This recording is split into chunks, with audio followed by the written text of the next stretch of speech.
आज ज्या व्यक्तीमुळे भव्य राम मंदिर निर्माण होत आहे त्या व्यक्तीबद्दल माहिती करून घेणं प्रत्येक हिंदू युवकाची जबाबदारी आहे। कोण आहे हा व्यक्ती ज्याने पंतप्रधान जवाहरलाल नेहरूंच्या आदेशाचे देखील पालन केले नव्हते।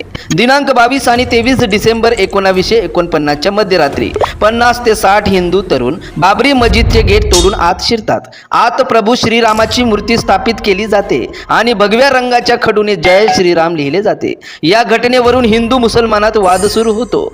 मस्जिदला कुलूप ठोकले जाते। त्यावेळेस के नायर हे फैजाबादचे जिल्हा अधिकारी होते। वाद वाढू नये म्हणून त्यावेळचे पंतप्रधान जवाहरलाल नेहरू यांनी राम मंदिरची मूर्ती काढून घेण्याचा आदेश दिला। मात्र नायरने सरकारला स्पष्ट सांगितले की प्रभू रामाची मूर्ती बाहेर काढण्यापूर्वी मला तुम्हाला नोकरीवरून काढावं लागेल। त्यावेळेस नायर जनमतात हिरो झाले।